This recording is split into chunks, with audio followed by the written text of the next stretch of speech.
చంద్రబాబు నాయుడు గారు ఇచ్చిన హామీలు ఏమిటి? చంద్రబాబు నాయుడు గారు ఇచ్చిన హామీలు ఒక్కటైనా నెరవేర్చారా? అధికారంలోకి రాకముందు, ఎన్నికలకు ముందు అరచేతిలో వైకుంఠం చూపించేశాడు ప్రజలందరికీ కూడా. ఏదడిగితే అది ఇచ్చేస్తానన్నాడు అంతే. ఇప్పుడు నరకం చూపిస్తున్నాడు. నా వల్ల కాదు, అప్పుడు ఏదో చేద్దాం అనుకున్నాం కానీ చూస్తే భయం వేస్తుంది, నేను చేయలేను అని చేతులు పైకేసేసాడు. ప్రజలందరూ ఏమనుకుంటున్నారు? చంద్రబాబు అంతా దొంగ, ఎవరు లేరు, అబద్ధాల కోరు, ఎన్నికలకు ముందు ఏదైనా చెప్తాడు, ఎన్నికల తర్వాత ఏది చేయడు అని జనం చర్చించుకుంటున్నారు.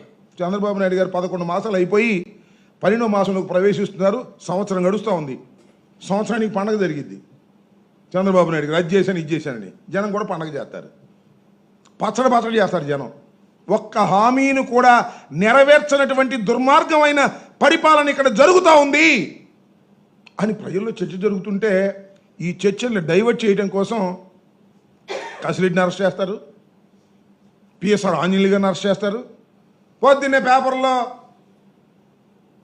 IPS officer PSR Anjaneyulu arrest, అది హెడ్డింగ్. అంతేగాని చంద్రబాబు నాయుడు గారు చేసినటువంటి దుర్మార్గమైన హెడ్డింగ్లు రాకూడదు అనేటువంటి పద్ధతుల్లో ఇవాళ నారా చంద్రబాబు నాయుడు గారు వ్యవహరిస్తున్నారు. అదేంటండి, ఉర్సంట. మొన్న పుట్టింది కంపెనీ వైజాగ్లో 3,000 కోట్ల రూపాయల ఆస్తి 99 పైసలకి ఇచ్చేశారు. ఎవరయ్యా ఈ ఉర్స్ అంటే బుస్సును పుట్టింది. నారా లోకేష్ గారు పుట్టించాడంట. దానికి 3,000 కోట్ల రూపాయల ఆస్తిని 99 పైసలకి ఇచ్చేశారు. దోపిడీ కార్యక్రమం. ఇది చర్చలోకి రాకూడదు. పిఎస్ఆర్ ఆంజనేయులు గారు అరెస్ట్ చర్చలోకి రావాలి, కసిరెడ్డి అరెస్ట్ చర్చలోకి రావాలి. ఇవాళ చూడండి, అప్పు తీసుకొస్తున్నారు. అప్పు తీసుకొచ్చి విపరీతంగా ఎస్టిమేషన్లు పెంచేసి దోపిడీ కార్యక్రమం చేస్తున్నారు. రేపు 2వ తారీఖున ప్రధానమంత్రి గారు వచ్చి మళ్ళీ ప్రారంభోత్సవం చేస్తారంట. ఒకసారి ప్రారంభోత్సవం చేశారు, శంకుస్థాపన. మళ్ళీ 2వ శంకుస్థాపన చేయడానికి ప్రధానమంత్రి గారు వస్తున్నారు. విపరీతమైనటువంటి దోపిడీ లంచాలతో సతమతమైపోతుంది రాష్ట్రం. లిక్కర్ దందాలు నేను చెప్పే కాదు, వాళ్ళ పేపర్లు కూడా రాస్తున్నాయి. ఎమ్మెల్యేలు దోచేసుకుంటున్నారని నేను చెప్పినవి కాదుగా, వైఎస్ఆర్ కాంగ్రెస్ పార్టీ చెప్పిందో లేకపోతే సాక్షిలో రాసిందో కాదు, వారి పేపర్లు ఉన్నాయి కదా 2, వాళ్ళు రాస్తున్నారు. దోపిడీ చేసేస్తున్నారు ఎమ్మెల్యేలు. అధికార పార్టీలో ఉన్నటువంటి ఎమ్మెల్యేలు ఇష్టం వచ్చినట్టుగా దోచుకుంటున్నారు. లిక్కర్ దోచుకుంటున్నారు, ఇసుక దోచుకుంటున్నారు, మట్టి దోచుకుంటున్నారు అని సాక్షాత్తు వాళ్ళ పత్రికలే రాస్తున్నాయి.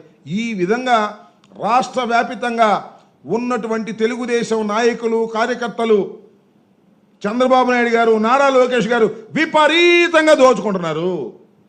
ఒక్క హామీని కూడా నెరవేర్చరు. నెరవేర్చకపోగా ఇష్టం వచ్చినట్టుగా వ్యవహారాలు చేసేటటువంటి కార్యక్రమం. వీటన్నిటినీ డైవర్ట్ చేయడం కోసం ఇవాళ పిఎస్ఆర్ ఆంజనేయులు గారిని అరెస్ట్ చేశారు, కసిరెడ్డిని అరెస్ట్ చేశారు. స్కామ్ అంట. ఏం స్కామ్ నాకు అర్థం కాల. లిక్కర్ స్కామా? ఎట్లా ఉంటుంది లిక్కర్ స్కామ్? నాకు తెలియగడుగుతాను. లిక్కర్ ప్రభుత్వం అమ్మితే స్కామ్ ఉంటుందా? లిక్కరు ప్రైవేటు వాళ్ళకి ఇస్తే స్కామ్ ఉంటుంది. ప్రభుత్వమే లిక్కర్ అమ్ముతుంటే షాపుల్లో పెట్టి స్కామ్ ఎందుకు ఉంటుందండి? ఎవరు లంచాలు ఇస్తాడు? నాకు అర్థం కాలేదు. లేదు, ఏదన్నా కొత్తగా ఏదైనా డిస్టరీకి పర్మిషన్ ఇచ్చారా జగన్మోహన్ రెడ్డి గారు? ఒక్కడి కూడా ఇవ్వకుండా లంచాలు ఇస్తారా? గత ప్రభుత్వం కన్నా, అంటే చంద్రబాబు నాయుడు గారి ప్రభుత్వం కన్నా తక్కువ రేటుకి అమ్మితే లంచాలు ఇస్తారండి? ఉన్న బెల్ట్ షాపులు రద్దు చేస్తే లంచాలు ఇస్తారా? ఇస్తే లంచాలు ఇస్తారా? లేదు, పర్మిట్ రూములు ఎత్తేస్తే లంచాలు ఇస్తారా? ఉంచితే లంచాలు ఇస్తారా?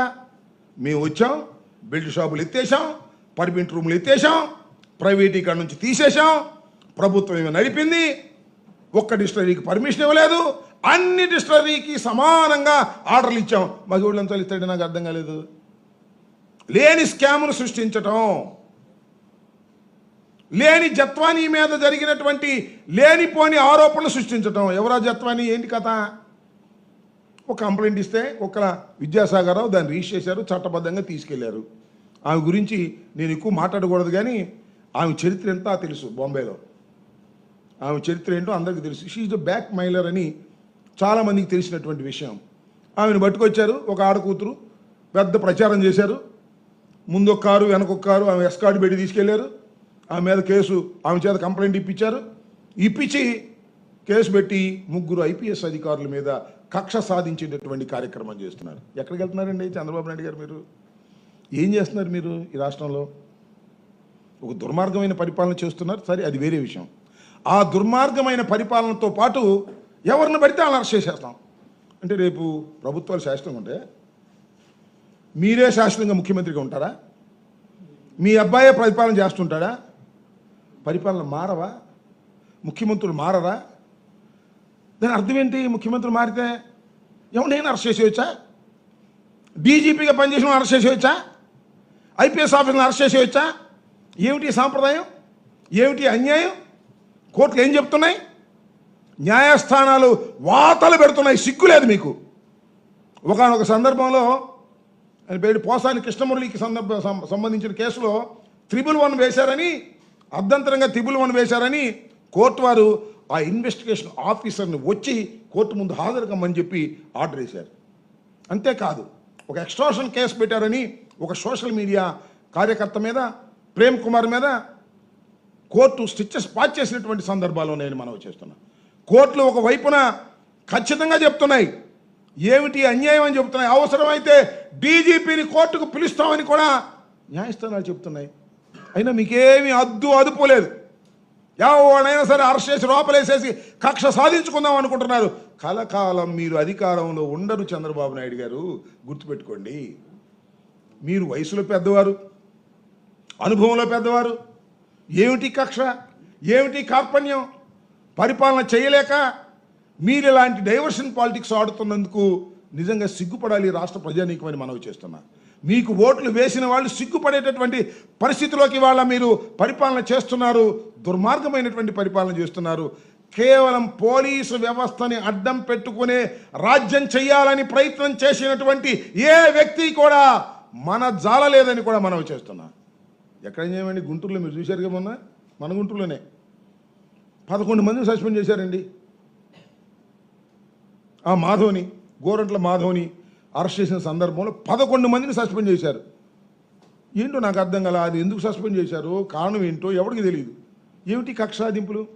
పోలీసు వారి మీద కక్షాదింపులు నేను మనవి చేస్తున్నా. ఇవాళ ఈ సందర్భంగా చాలా ఐపీఎస్ ఆఫీసర్లు ఉన్నారు కదా, డీజీపీ దగ్గర నుంచి కింద దాకా, ఎస్పీ దాకా.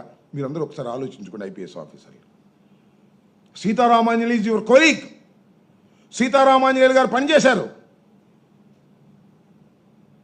టాటా పనిచేశాడు, విశాల గున్ని పనిచేశాడు. మీలాంటి అధికారులే వారు, గుర్తుపెట్టుకోండి. వాళ్ళ ముగ్గురిని ఇవాళ మీరు ఈ ప్రభుత్వం వేధిస్తుంది. మిమ్మల్ని అడ్డం పెట్టుకొని మీరేగా అరెస్ట్ చేసి తీసుకొచ్చింది. రేపు ప్రభుత్వాలు మారితే మీ పరిస్థితి ఏంటి? మిమ్మల్ని కూడా అరెస్ట్ చేసేయచ్చుగా. మీరేమన్నా చట్టాలకి దీనికన్నా పెద్ద ఈ సాంప్రదాయానికి అతీతులా మీరు? చెప్పండి, నేను అడుగుతా ఉన్నా.